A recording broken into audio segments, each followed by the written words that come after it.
Bom dia, agronegócio! Quarta-feira, 8 de março de 2023, agora 8 horas e 57 minutos pelo horário oficial de Brasília.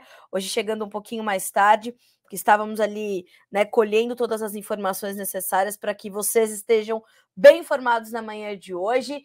E lembrando a vocês que hoje, claro, né, é 8 de março de 2023, hoje Dia Internacional da Mulher, e por mais que em outras situações já tenha dito a vocês mais de uma vez, né, que eu não sou uma mulher talvez tão assim que expresse nas minhas colocações, né, sempre sobre essa luta que nós temos, né, entre homens e mulheres, essa luta que a gente vem travando desde que o mundo é mundo para que a gente tenha equidade mais do que igualdade. Eu sou essa pessoa que luta por isso da mesma forma. A diferença é que a minha luta qual é? É fazer aquilo que eu tenho que fazer, né? Tanto que eu me lembro que quando a Rainha Elizabeth morreu, eu ouvi, né, eu fui ouvindo ali as análises daquela mulher, as análises daquela pessoa, e ela se firmou ali como uma líder, ela se firmou como um modelo, ela se firmou como uma pessoa histórica, ela escreveu a sua passagem nessa terra, nesse planeta, sem ter que falar sobre isso, sem ter que falar sobre ser mulher, né? Ela simplesmente foi mulher. E isso já é o suficiente, senhoras e senhores. Essa luta que a gente tem que ter, na minha modesta opinião, a minha luta é essa: é ser mulher e ser a melhor pessoa que eu puder ser. Porque o objetivo do Dia Internacional da Mulher, o objetivo dessa busca pela equidade de gênero, essa busca por essas oportunidades iguais, né? A gente ainda está distante disso, a lei ainda está distante disso no Brasil e em outros países do mundo, mas eu acho que é mais ou menos por aí, né? A gente tem que ter essa consciência de que pessoas estão fazendo o mundo, né?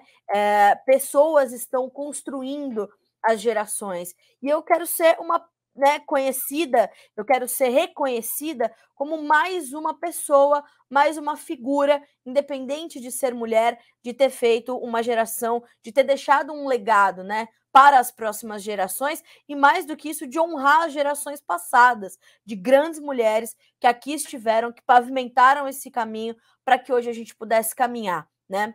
Principalmente no agronegócio. A gente fala muito sobre essa busca das mulheres do agronegócio por um protagonismo que é naturalmente delas, né?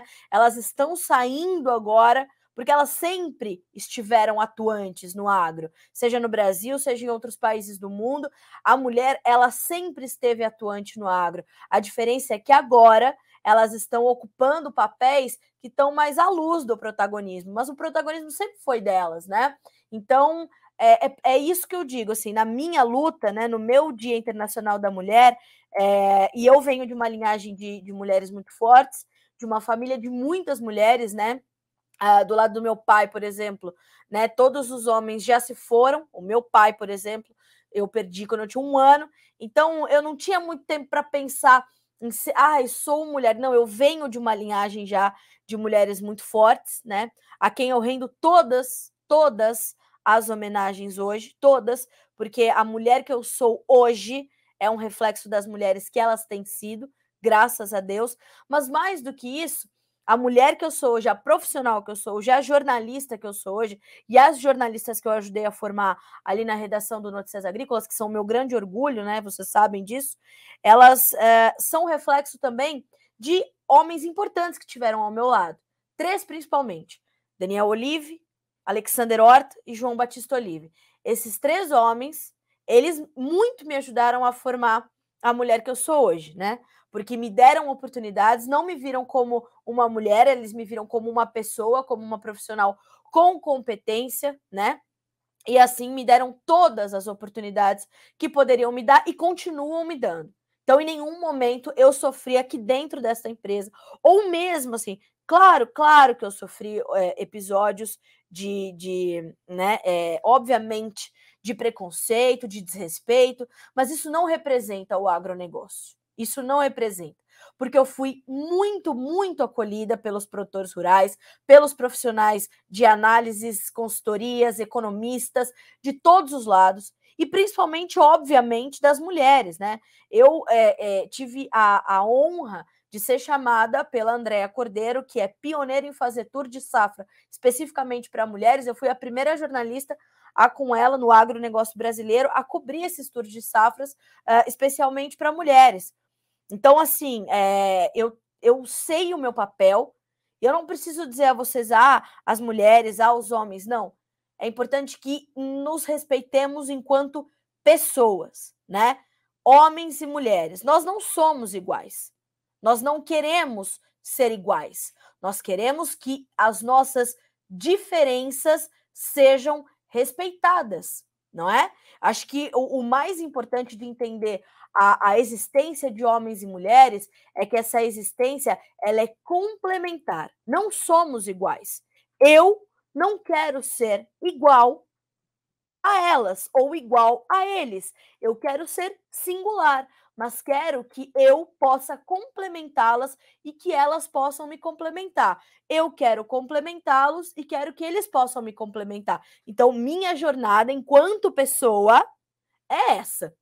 Claro que é importante a gente ter esse dia para lembrar dessas mulheres que tiveram que pavimentar um caminho para que, inclusive, eu hoje pudesse estar sentada aqui falando para muitas pessoas, para centenas de pessoas, né, sobre isso, sobre a importância de sermos diferentes e dessas diferenças serem respeitadas. Então, a minha maior homenagem hoje, né, além de, claro, da minha linhagem, principalmente a minha mãe, que eu sempre falo sobre ela aqui, e é muito difícil para mim, porque, né, não me emocionar falando da minha mãe, mas hoje a minha homenagem maior, assim, a maior de todas, vai para a nossa diretora executiva, que é a Ana Paula Olive, né, aqui no Notícias Agrícolas. A Ana Paula, ela é a responsável. Imaginem você que esta mulher é a diretora executiva do maior portal de agronegócio da América Latina, né?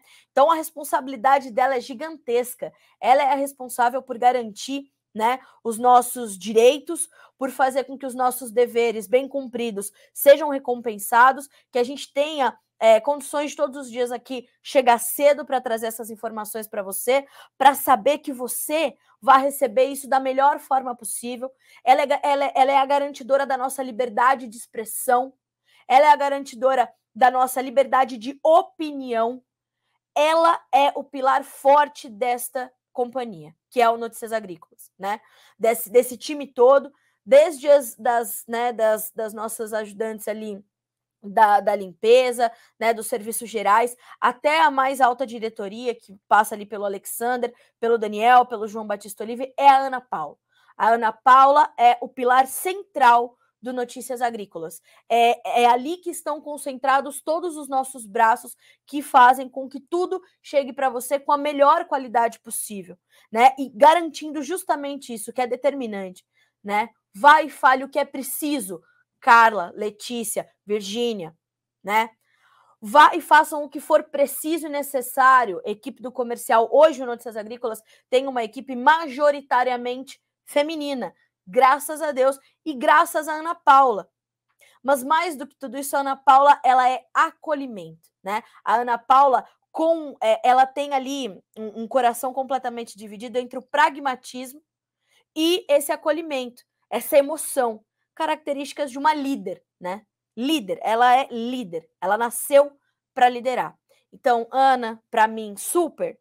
Todas as nossas homenagens eu rendo a você hoje. Te agradeço pela imensa trajetória, né, que eu tenho contigo, e me emociona ver, principalmente, a mulher que você continua se tornando, né? Porque eu vi todos esses 13 anos a grandeza que você alcançou, né? E essa generosidade que você tem com a sua equipe e esse respeito que você tem pelo agronegócio, pelo Brasil e pela empresa que você gere de forma impecável. Então, eu tenho certeza que não só a minha homenagem hoje é a você, mas da nossa equipe toda, né? Então, fica registrado por parte da nossa equipe esse incrível e crescente orgulho que nós temos por você. Obrigada por ser justamente esse pilar tão importante para os nossos dias. Para que você que está aí do outro lado seja sempre o produtor rural mais bem informado do Brasil. Eita! Vamos nós! Então, 9 horas e 7 minutos pelo horário oficial de Brasília. Primeiro recado, o Bom Dia Agronegócio tem o apoio da Cochupé, a maior cooperativa de cafeicultores do mundo.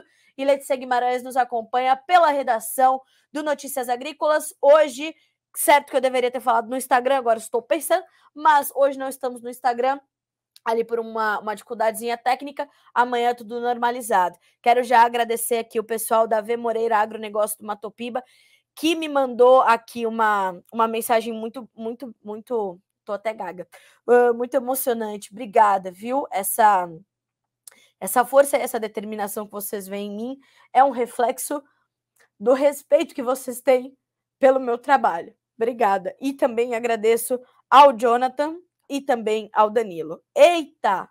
Vamos lá. Primeira coisa, né, senhoras e senhores, vamos começar a dar uma olhadinha nos preços. Hoje é o dia de relatório do USDA. O MST está desocupando as áreas da Suzano, a gente vai falar sobre isso. O ministro do Desenvolvimento Agrário estará reunido nesta quarta-feira com representantes do MST e da Suzano para ver se ali consegue mediar esse diálogo e a gente entender o que vai acontecer. E também foi realizada aquela reunião Brasil-China, né, para ver se a gente retoma as nossas exportações de carne bovina, porque foi tudo resolvido já, mas de qualquer forma a gente tem que olhar para isso. Já já eu te trago o resultado desta reunião, tá certo? Então, antes de mais nada, eu quero também mandar um super beijo, assim, né? Eu falei aqui das nossas jornalistas, né? Da Virgínia, da Letícia, das nossas jornalistas mulheres, e quero mandar um super beijo também para nossa diretora de marketing, que é a Caroline, que garante com que tudo também nas redes sociais e a ampliação da informação que a gente produz aconteça.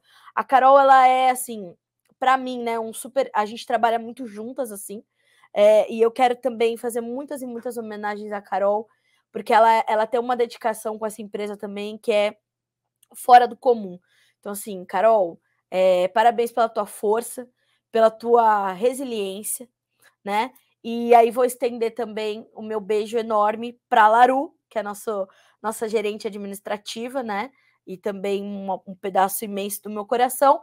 E Rita, Ariane, que são o nosso comercial, Elisângela e Jô, que são ali os nossos serviços gerais. Vejam o tamanho dessa equipe, né? Fora os nossos, claro, os nossos colegas também, né? Mas hoje vamos falar delas, né? Então, se é dia de falar delas, é delas. Então, pronto. Bom, vamos para os preços, senhoras e senhores. Soja, 15 dólares e 11 centos por bushel, caindo 0,1%. O milho, 6 dólares e 33, uma baixa de 0,06%. O trigo, 6 dólares e 91, 1% de baixa na manhã de hoje. Derivados de soja também na Bolsa de Chicago.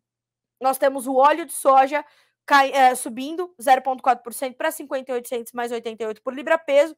E o farelo de soja com baixa de 0,3% para 486 dólares e 40 centos por tonelada curta. Então, a gente vê o mercado de grãos e derivados de soja bem tímido, bem perto da estabilidade na manhã de hoje, à espera dos novos números do USDA. Já já a gente vai falar sobre essas expectativas, tá certo? Então, fica aí que já já vamos falar sobre isso. Bolsa de Nova York. Vou só pedir para o Christian, nosso editor do dia, me deixar um pouquinho mais geladinho aqui no ar-condicionado, por gentileza, Cris. Bolsa de Nova York. O café hoje é um dos destaques de baixa entre as commodities agrícolas. A gente está falando de perdas de mais de 1% na manhã dessa quarta-feira. O contrato mais negociado, 1 dólar e 79 mais 85 por libra-peso. O algodão subindo 0,3% para 83 centos e 3 centavos por libra. O açúcar caindo 0,3% para 20 centos mais 90 por libra, 20 centos mais 96 por libra-peso, né? O petróleo WTI caindo 0,1% na manhã desta quarta-feira, 77 dólares e 47 centos por barril. No Brent, que é referência para a Petrobras, reflexo do quadro global de oferta e demanda, nós temos uma pequena alta de 0,04% para $83,33 por barril, tá certo? O gás natural caindo 2%, o ouro subindo um pouquinho, 0,01%, a prata subindo também timidamente 0,02%, quem se destaca é o cobre com 0,9% de alta. O índice dólar, ou dólar index, subindo um pouquinho para 105.650 pontos, com alta de 0,05%. Bolsa de Dalian, mercado futuro chinês, já fechado, levantamento da Agriinvest Commodities. Nós temos, então, baixa para o farelo, para o óleo, mas milho e suíno vivo subindo nesta manhã de quarta-feira. Fechamento para hoje. Veja só os destaques de Eduardo Vanin para este também retrato inicial do mercado. Eduardo Vanin, que é analista do complexo soja da Agriinvest. Bolsas na Ásia recuando forte, precificando a forte queda das bolsas americanas na véspera. O dólar index está na máxima de 3 meses. O yuan na mínima de 3 meses, testando o 7. Cenário negativo para as commodities, o índice de commodities da Bloomberg está nas mínimas de 1 ano. Jerome Powell, um dos outros nossos destaques, falou que o Federal Reserve está preparado para elevar novamente as doses de altas de juros. A taxa terminal será mais elevada e deve ficar lá em cima por mais tempo. Ontem teve discurso de Jerome Powell, todo mundo de olho nisso, já já a gente vai falar um pouco mais, tá? Hoje tem dados de criação das vagas de trabalho do setor privado da consultoria ADP e na sexta os dados oficiais do governo, todo mundo de olho no mercado, nos dados de trabalho, de criação do mercado de trabalho lá dos Estados Unidos. Eu tô aqui, pontuando os grandes nomes do Notícias Agrícolas e antes da gente começar a detalhar aqui as nossas manchetes, eu quero falar um pouquinho também sobre a Andressa, que é a nossa produtora, que é também jornalista, mas a Andressa se destacou quando ela chegou aqui pela sua organização, pelo seu foco em garantir ali que todos os assuntos teriam prioridades e teriam espaço nas nossas agendas, que era uma dificuldade que a gente tinha, colocar tudo naquele dia. E aí eu quero também deixar todas as nossas homenagens. Eu falo, essa equipe é de grandes mulheres. A Andressa, ela está com a gente já há muito tempo e ela também se desenvolveu e cresceu aqui dentro como profissional, como jornalista, se consolidou como essa produtora incrível, é uma garota de ouro e a gente tem muito orgulho dela estar na nossa equipe e do papel que ela desempenha. O trato com os nossos entrevistados, o trato com as nossas fontes e a garantia de que elas continuarão a ser nossas fontes, de que a gente tenha informações exclusivas, fotos, vídeos e horário na agenda dessas pessoas, também é papel, trabalho, da dedicação e da doçura com que a Andressa trata essas pessoas. Então, Andressa, também todas as nossas homenagens rendidas para você aqui e principalmente para a mulher que você também tem se tornado. E eu sei que o Notícias Agrícolas e o seu trabalho aqui, esse seu empenho com o agronegócio, ele também é reflexo dessa mulher que você está se tornando e você é reflexo também dessa força que você identificou no agro, Então, obrigada a você também, viu? Você é determinante para que os nossos dias aconteçam da forma como eles acontecem, certo? Bom, seguindo, senhoras e senhores, vamos às nossas manchetes, portanto. Primeira manchete, vamos falar do resultado da reunião Brasil-China, A reunião que estava ali agendada para a noite de ontem aconteceu entre autoridades do Ministério da Agricultura brasileiro e autoridades chinesas. O ministro Carlos Fávaro apontou que a reunião terminou com a certeza de que não há pendências mais e que a rastreabilidade do caso detectado em 22 de fevereiro em Marabá, no Pará, em um touro de 9 anos, tudo já foi resolvido, tudo já foi explicado e, de fato, essas pendências não existem mais com o governo chinês. O ministro disse ainda ao Valor Econômico que agora cabe à China terminar as suas análises e que espera que seja o mais rápido possível para que seja permitida, portanto, a retomada das exportações de carne bovina ao mercado asiático, que é o nosso maior comprador, né? Inclusive, o ministro Carlos Fávaro sugeriu a visita de uma comitiva brasileira ao país, né, à China, ali incluindo o secretário de Relações Internacionais, Roberto Perosa, e de Defesa Agropecuária, o senhor Carlos Goulart, mas a China diz que não houve necessidade, ou não há necessidade, não identifica a necessidade disso, e de que estariam satisfeitos do processo como ele foi conduzido. Então, sem mais pendências, agora a gente tem que esperar essa contrapartida da China, entender como vai se comportar para voltar a comprar a nossa carne. É sabido que somos um fornecedor determinante para os chineses e assim deveremos seguir. Até porque, senhoras e senhores, o nosso status sanitário lá fora, por conta deste caso de EEB, encefalopatia espongiforme bovina atípica, como foi comprovado, em nada muda, né? Nós continuamos, pela Organização Mundial de Saúde Animal, com status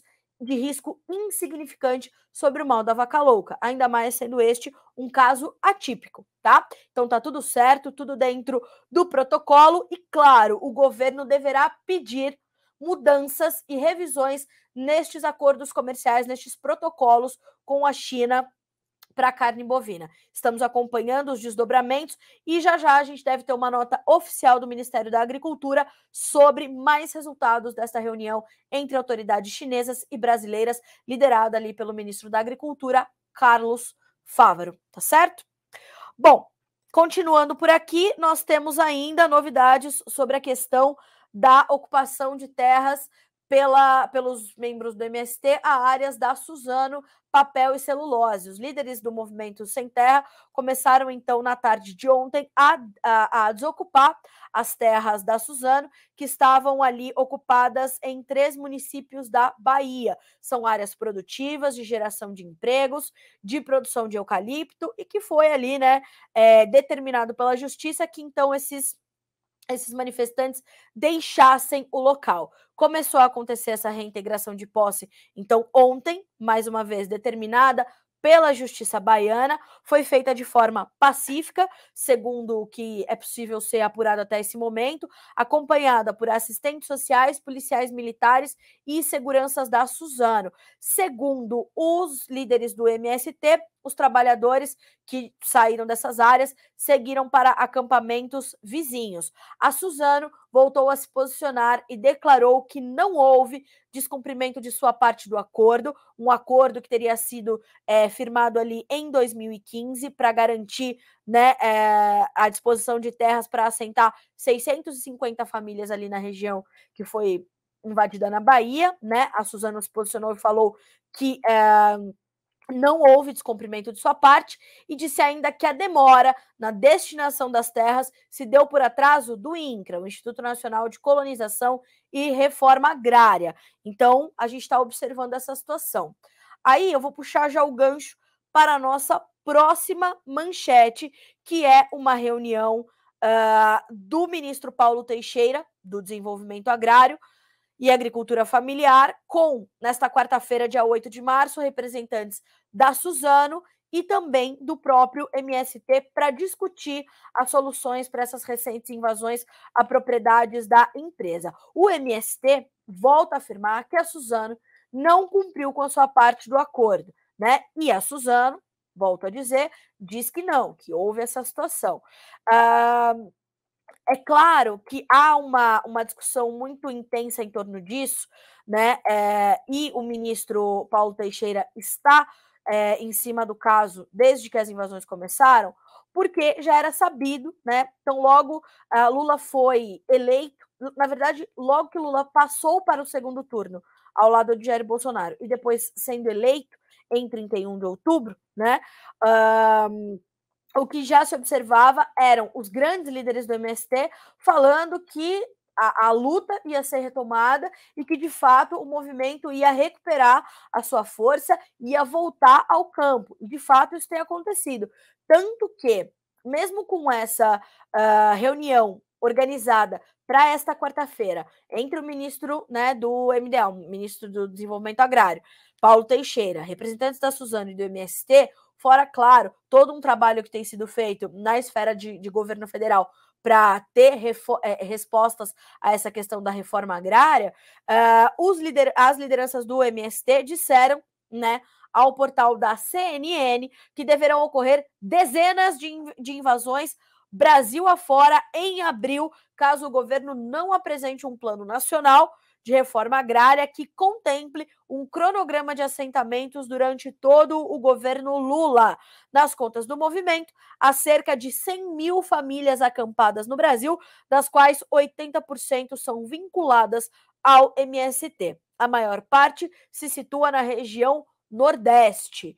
Mais do que isso, o MST cobra também do governo federal nomeações para as superintendências regionais do INCRA, e das 29 superintendências, apenas 6 foram nomeadas pelo atual governo. Ou seja, né, o direito à propriedade privada, que é constitucional, né, tá lá na Constituição, ele está bastante ameaçado nesse momento, né? Era sabido já que isso ia acontecer, e é sabido que a gente vai olhar para isso, né? Então, estamos acompanhando, é uma pauta que ainda vai render muitos desdobramentos. Essa reunião de hoje, ela é importante. Nós temos visto, inclusive, o governador Tarcísio de Freitas também se posicionando sobre isso, dizendo que vai endurecer as medidas aqui em São Paulo para garantir, né, que assim como aconteceu com as áreas da Suzano, caso haja invasão aqui em São Paulo de terra de propriedade privada, haja logo um restabelecimento dessa condição. Então, estamos de olho, tá? Estamos monitorando. Então, logo essa reunião termine, a gente vai também trazer essa condição aqui para vocês e esses desdobramentos. Eu nunca vou deixar de orientá-los em relação às questões ou às ferramentas jurídicas e judiciais que vocês têm disponíveis para se proteger de um momento como esse, tá? Ouçam a entrevista de Dr. Albenir Cherubini e Dr. Gabriel Barros para tratar sobre esse assunto, tá?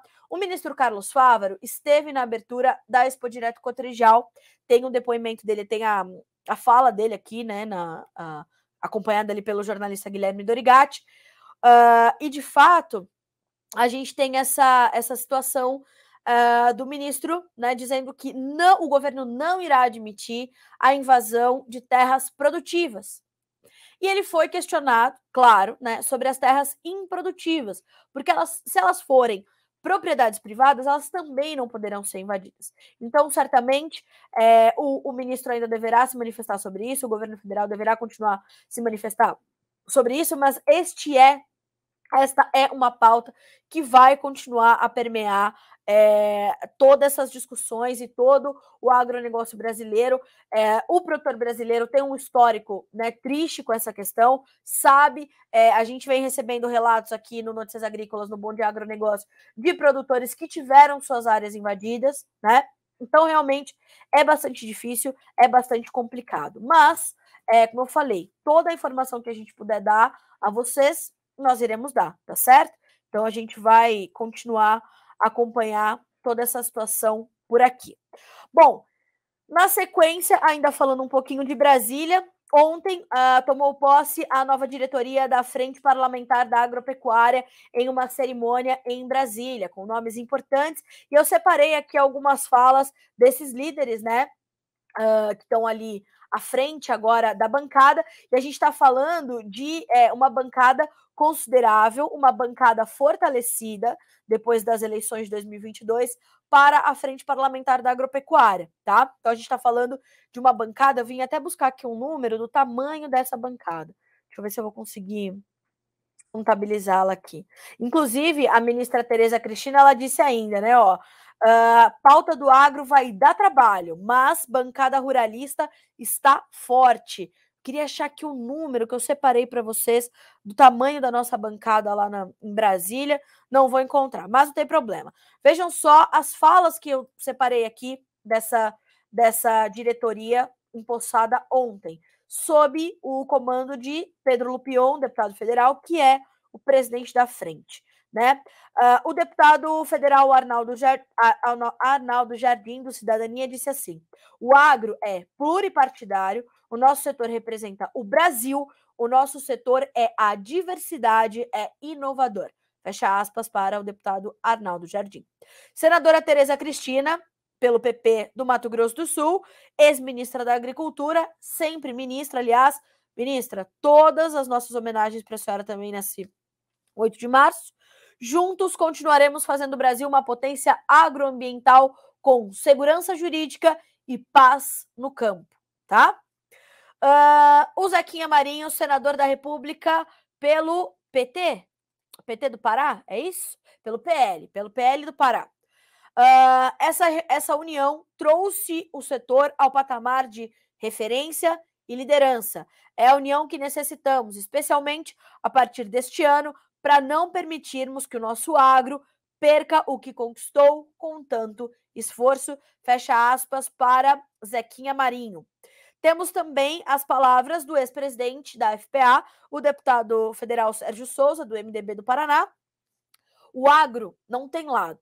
A FPA é do Brasil e vai precisar do Ministério do Desenvolvimento Agrário e do Ministério da Agricultura, mas o Brasil vai precisar da FPA. E concluindo, quero antes também trazer as palavras aqui do presidente da Câmara, o Arthur Lira, deputado federal pelo PP de Alagoas. Nós somos representantes do Brasil e essa frente representa o setor mais importante do país. Agora sim, para concluir, o presidente da FPA que diz, né? Falo de um segmento que representou 27% do PIB do país em tempos de Covid-19 e que atingiu um superávit comercial de 62 bilhões e 310 milhões de dólares em 2022. Somos verdadeiramente o esteio social e econômico da nação. Fecha aspas para Pedro Lupion, deputado federal do PP do Paraná e presidente empossado, portanto, da Frente Parlamentar da Agropecuária. O nosso diretor executivo, Daniel Olive, esteve lá na posse, né, do presidente da FPA. Ainda não tive a oportunidade de conversar com ele está voltando de Brasília, né? E aí vou ali entender como foram os bastidores, o que está sendo debatido, mas separei também essa colocação da ministra Tereza Cristina, né, e agora senadora, dizendo que de fato a gente vai ter esse trabalho maior, né, mas temos essa condição. E a ministra esteve também na abertura da Expo Direto Cotrijal, onde disse: a frente veio mais forte do que nunca. Nas primeiras reuniões que participei nesse início de ano legislativo, a gente tem visto uma presença maciça de deputados e senadores. Não era frequente termos muitos senadores. Inclusive, na entrevista que Pedro Lupion deu ao Notícias Agrícolas, tão logo foi eleito presidente da frente, ele falou justamente sobre isso, que o coro estava engrossado, principalmente no Senado, sobre essa questão, né? Mais senadores que conhecem e representam o agronegócio brasileiro haviam sido eleitos, e aí a gente teria essa força maior na frente, agora então confirmada pela ministra Tereza Cristina, pela senadora Tereza Cristina, né? Sempre ministra, como eu falei. Então, temos essa condição. É sabido que, de fato, a pauta em Brasília, ela vai ser pesada, né? Ela vai ser pesada. A gente precisa desfazer, principalmente, quase que um revanchismo que a gente vê do governo atual, e eu não me refiro, né? Aqui uma opinião, uma visão pessoal minha, e eu nem me refiro ao ministro Carlos Fávaro, porque o ministro Carlos Fávaro é produtor rural, é conhecedor do agronegócio brasileiro, das boas práticas agrícolas, da nossa sustentabilidade econômica, social e ambiental, principalmente, né? Carlos Fávaro foi líder de outras associações de classe antes de ser senador, antes de ser vice-governador, enfim, ele conhece o agronegócio brasileiro. A gente precisa ver como os diálogos irão acontecer. Isso é muito importante, porque eu também, como uma visão pessoal, vejo que o que a gente mais precisa aprimorar no agronegócio brasileiro é a comunicação. Ela precisa ser cada vez mais eficiente, uma comunicação mais educativa e menos reativa. Claro que ela precisa existir em algum momento, a comunicação reativa, porque a gente é muito atacado.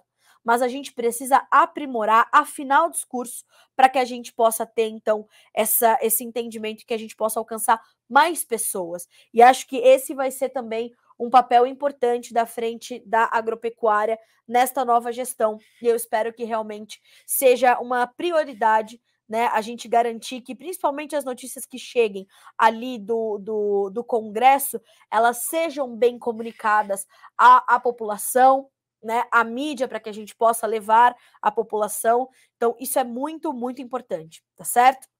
A gente vai continuar acompanhando. Bom, senhoras e senhores, falando de mercados, de preços, de dinheiro no seu bolso, hoje é dia de relatório do USDA, hein? O novo boletim mensal de oferta e demanda do Departamento de Agricultura dos Estados Unidos chega às 14 horas, horário de Brasília, desta quarta-feira, 8 de março, e um dos principais produtos que deverão ser acompanhados e tendo ali os seus números atualizados é o farelo de soja. Por quê? Porque a gente já sabe que a consolidação da safra sul-americana de soja, de milho, ela está muito em voga ainda, está em evidência e tem sido, inclusive, essa quebra da Argentina tem sido um pilar importante de suporte para as cotações na Bolsa de Chicago. A soja, apesar das baixas que registrou ontem, bastante agressivas, né, e num comportamento técnico ali do mercado, nessa tentativa de se defender e de adiantar os números que serão divulgados amanhã, estando mais na defensiva, a gente ainda está falando de soja acima de 15 dólares por bushel, inclusive no contrato julho, que havia perdido aí nos últimos dias esse patamar, retomou agora 15 dólares e uma pequena baixa de 3,5 pontos. Perceba que a gente tem uma condição ali importante para esse mercado, e isso ainda é, como eu falei, né, muito voltado ali para essa condição da Argentina. As consultorias privadas e as instituições argentinas, como a Bolsa de Cereais de Rosário, a Bolsa de Cereais de Buenos Aires, elas já apontam para a possibilidade de nós termos uma safra de soja na Argentina de menos de 30 milhões de toneladas. As expectativas para o relatório do USDA não são tão agressivas, né? Até porque o USDA é bastante conservador. Então, por isso que nós temos também essas expectativas também mais contidas, mais conservadoras.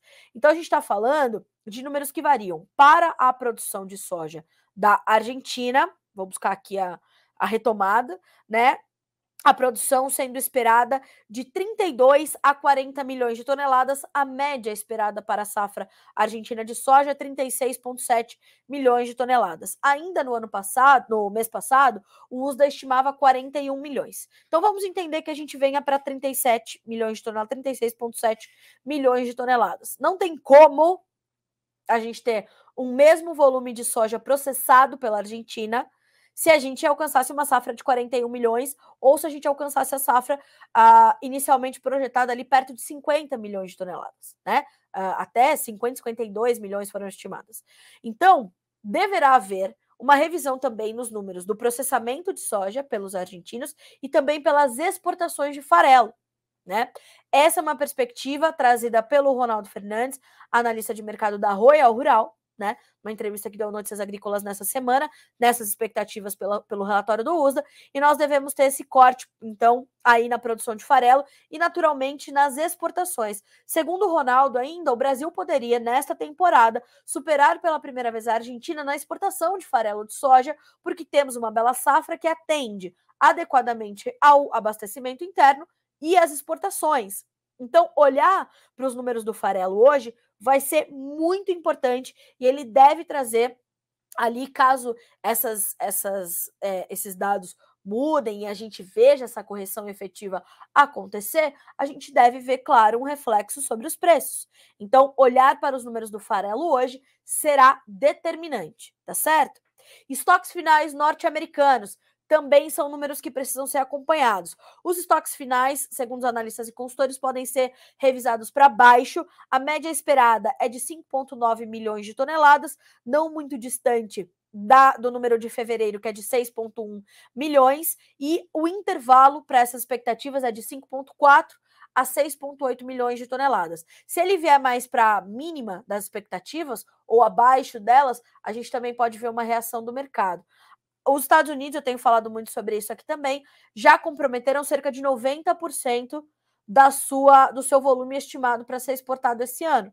E a gente ainda tem muitas semanas no ano comercial 22-23 para a gente percorrer. A gente está falando ali de uma né, de uma extensão ainda pelo menos até 31 de agosto, que é quando termina o ano safra dos americanos, e eles têm pouca soja para entregar, ou pouca soja para comprometer.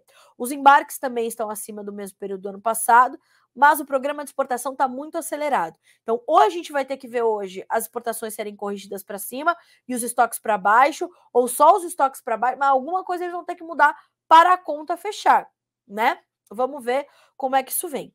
Para o milho, como eu já havia adiantado ontem, a gente tem uma possibilidade de elevação dos estoques finais, uma vez que o programa de exportação, ao contrário da soja, está bastante lento, né? As vendas semanais estão lentas, os embarques estão bem menores, estão 38% menores do que no mesmo período do ano passado, e de fato a gente vê essa pouca competitividade do milho americano agora no mercado. Então, isso faz com que haja essa média esperada de 33,2 milhões de toneladas para os estoques finais de milho dos Estados Unidos, né? O número de fevereiro era 32,2, então deve aumentar 1 milhão de toneladas. As expectativas variam de 32 milhões e meio a 34 milhões e meio de toneladas, tá bom? Então, estamos aí olhando para isso. Para o trigo, o intervalo esperado das expectativas, 15,16 a 16,7 milhões de toneladas. A média esperada, 15,4, tá? Então, variando de 15,2 a 16,6, média, perdão, de 15,6 milhões de toneladas, tá? Todos esses números estão detalhados para vocês numa notícia aqui no Notícias Agrícolas, que entrou na tarde de ontem, tá? Vocês podem checar esses números detalhados e tê-los em mãos quando o relatório chegar, tá? Porque daí é bom para ir batendo ali com as expectativas para entender o comportamento do mercado. Estoques finais globais. Para o milho, a gente tem uma média esperada de 269,4 milhões de toneladas, também um pouquinho acima em relação ao mês passado, que era 269,3 milhões, agora 269,4, a média esperada. Pois é. Acho que. Não, pera. É isso mesmo. Perdão, pessoal. É isso mesmo. Para a soja, a gente já está falando de estoques um pouquinho mais ajustados, também por conta dessa diminuição da safra da Argentina, tá? Então, volto a sugerir, vejam todos esses números detalhados para vocês aqui no Notícias Agrícolas, tenham essas expectativas ao seu lado, que aí você vai começar a entender o comportamento do mercado. Para a gente fechar esse comentário dos grãos, percebam que a estabilidade está mantida lá na Bolsa de Chicago, né? Então, a gente está falando de soja para março, 15 dólares e 25 centes por bushel, 0,25 de queda. O maio e o julho, ambos caindo 3 pontos mais 75. O maio, que é o contrato mais negociado, 15 dólares e 11 centes. O julho, 15 dólares e 1 cento por bushel. O agosto, 14,68, caindo 3 pontos mais 25. Nós temos ainda no milho baixas que são ainda mais tímidas. O maio, 6 dólares e 33, caindo 1 ponto. O julho, 6 dólares e 21, com 1,5 ponto de baixa. O setembro, 5 dólares e 74, caindo 2 pontos mais 75. Vamos ver o milho na B3 também, para a gente dar uma checadinha? Hoje caindo, tá? A gente tem o março com R$ 86,45 por saca, uma perda de 0,4%. O maio, R$ 87,13, uma baixa de 0,4% também. O julho, R$ 86,30 por saca, 0,02% de queda. O setembro, R$ 85,41, 0,2% de baixa na manhã desta quarta-feira, certo? É por aí, então, o mercado de milho pressionado. O dólar, senhoras e senhores, hoje sobe, tem alta de 0,4% para R$ 5,19, acabou de virar. R$ 5,18, uma baixa de 0,2%, tá? O mercado acabou de virar, tava falando, ficou no vermelho. Bom, então, mercado esperando pelo relatório do USDA, tá certo? A gente, claro, te traz essas informações aqui em primeira mão, certo? A partir das 14 horas, horário de Brasília, tá certo? Bom, outro destaque entre as commodities agrícolas nesta quarta-feira é o café, que volta a cair de forma bastante significativa, né? A gente está falando aí de perdas de mais de 1%. Vamos abrir as cotações do Arábica na Bolsa de Nova York. As perdas variam de 1,5% a 1,6%. Maio, 1 dólar e 79 mais 75 por libra peso. O julho, 1 dólar e 79 mais 25 por libra. O setembro, $1,77 mais 35. O dezembro, $1,75 mais 80 por libra peso, tá? Senhoras e senhores, enquanto a gente está aqui conversando, se vocês quiserem mandar suas perguntas, mandar seus comentários, suas dúvidas, críticas e sugestões, mandem por aqui que eu vou respondendo tudo ali no final, tá? Hoje não estamos no Instagram por um probleminha técnico, mas já, amanhã já estamos de volta. Então, quer saber sobre algum mercado, quer saber sobre mais alguma informação que eu ainda não trouxe aqui, mande para nós nos comentários ou do YouTube. Temos também as linhas de comunicação abertas ali no Facebook e tem um botãozinho ali no noticiasagricolas.com.br do Faça Sua Pergunta. Pode mandar por ali também, tá? É só colocar, preencher nome, sobrenome, cidade, estado, sucesso. Manda ali que você tá ali contabilizando tudo para vocês, tá bem? Bom, na sequência, falamos então sobre o café. Já demos uma olhadinha nos preços. Hoje é um dia realmente de baixas fortes. E veja só o que diz a Virgínia, apontando para essa volatilidade do mercado, que eu disse na segunda-feira que ia continuar. É a tendência do mercado de seguir muito volátil, ainda muito latente esse sobe e desce do mercado. E veja, com o sobe e desce constante, o mercado continua com comercialização lenta. Além disso, segue invertido, com o presente valendo mais que o futuro, o que também limita os negócios. Interesses de curto prazo de especuladores e fundos de investimento explicam as fortes e rápidas oscilações do café em Nova York, disse o escritório Carvalhais na sua última análise do final do dia de ontem. Com essas baixas de hoje, o mercado devolve parte dos ganhos registrados na sessão anterior, quando teve suporte em nova queda nos estoques da ICE. Ontem a Virgínia deu essa manchete. A ICE tem 53 mil sacas de café pendentes, mercado cheio de dúvidas e recuperação ainda lenta dos estoques. Veja, em janeiro de 2023, a ICE tinha mais de 230 mil sacas de café pendentes de avaliação e, apesar do volume chamar a atenção, boa parte desse café não foi aceito pelos padrões ICE e os estoques continuam em recuperação lenta após a baixa de 20 anos ocasionada pela Covid-19 e pelos impasses logísticos nos últimos anos. E de acordo com o levantamento feito pela Faros Consultoria, ali na liderança de Haroldo Bonfá, até a tarde de ontem, a ICE tinha 53 mil sacas de café pendentes para a aprovação. Deste montante, pouco mais de 46 mil sacas estão em Antuérpia, na Bélgica, importante polo de recebimento e distribuição de café na Europa. Veja o que diz o Haroldo Bonfá.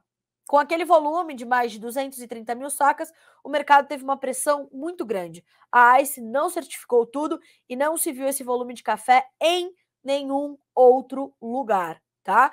Então, o que tudo isso quer dizer? Quer dizer que a oferta ainda está apertada, que a gente tem essa pendência nos estoques e tudo mais.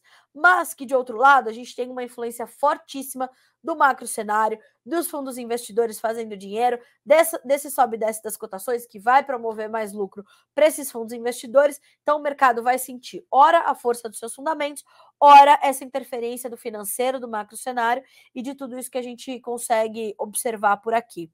Então, senhoras e senhores, a gente vai buscando entender, buscando acompanhar, mas é realmente um momento de volatilidade. O produtor brasileiro avança timidamente com os seus negócios, né? Vai buscando ali garantir a participação em janelas de oportunidades que agora são menos frequentes e talvez mais estreitas. E, de fato, é um comportamento até compreendido, né?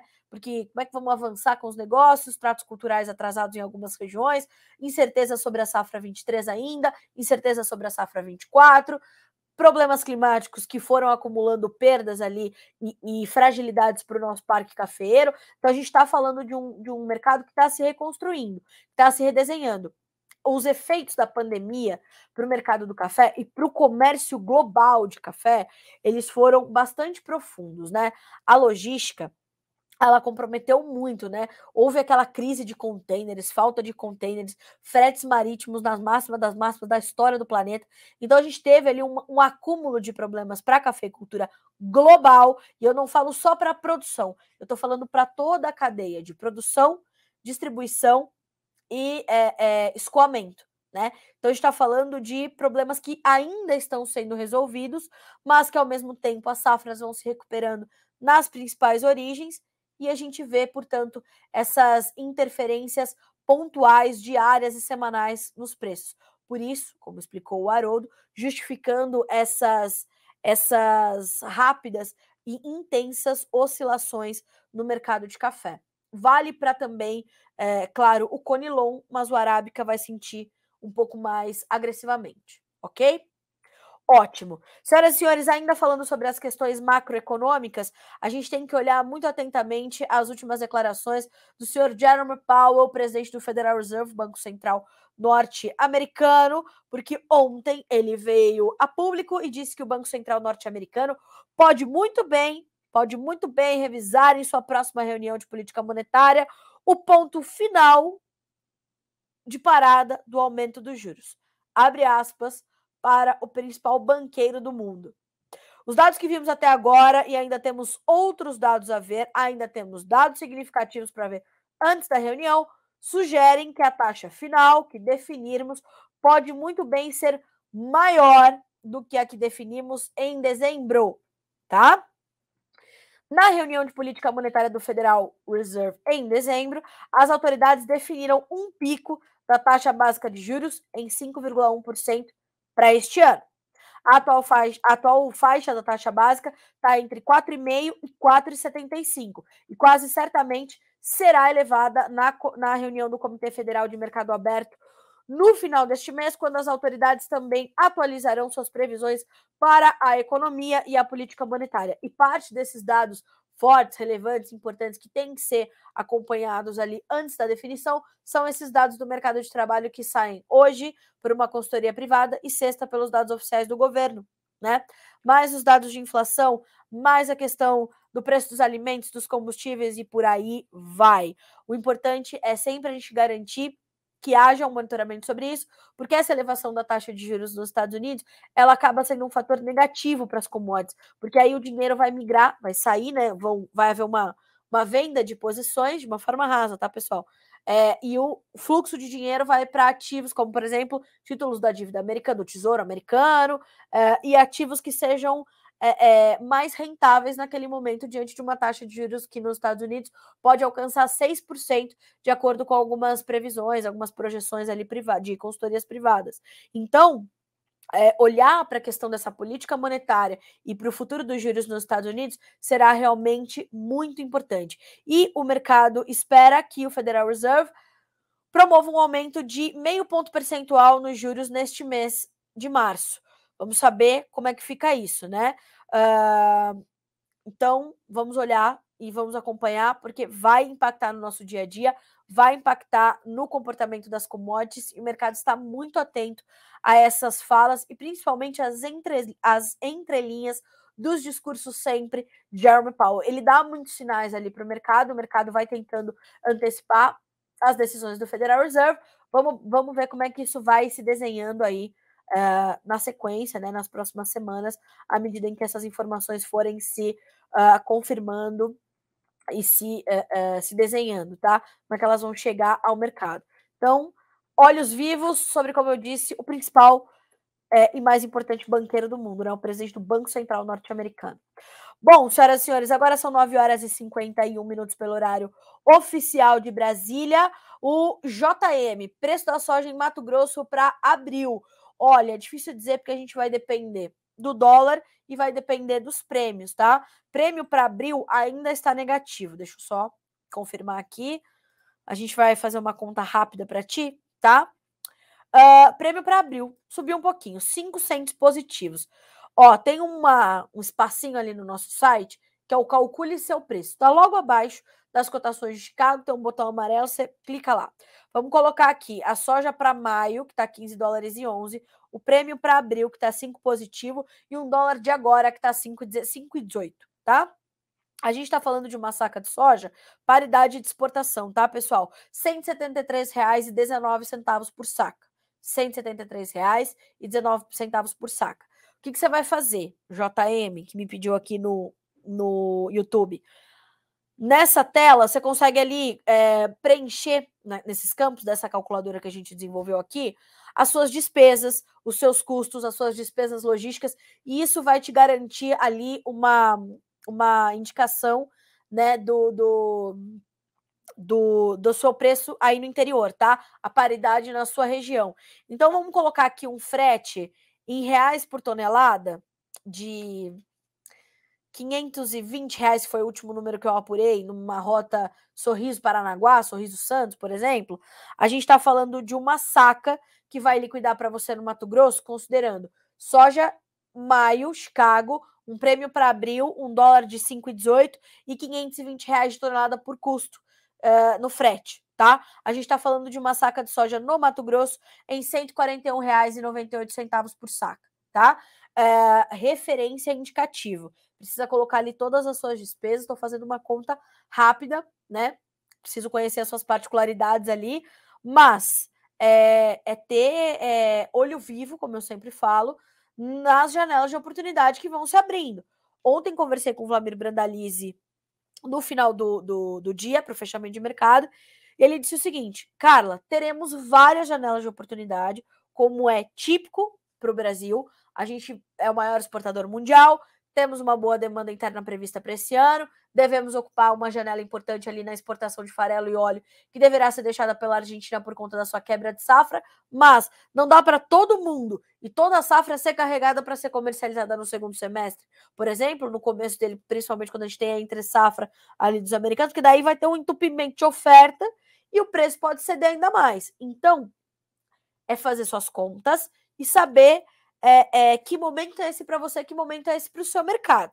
Isso vale para milho, isso vale para trigo, para boi gordo, não importa, né? O importante é saber que as janelas vão se abrir. Você, nesse momento que se abriu, faça suas contas, consulte o seu profissional que te ajuda ali na comercialização e entenda se não é momento de não é vender tudo, mas vá fazendo as suas operações, vá participando escalonadamente do mercado, vá buscando essas proteções financeiras. Qual que é o nosso mantra no Bom Dia Agro?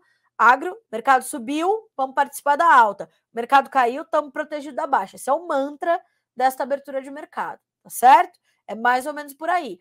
E existem ferramentas hoje para todo tipo de produtor, para todo tamanho de produtor, com custos acessíveis para todo produtor.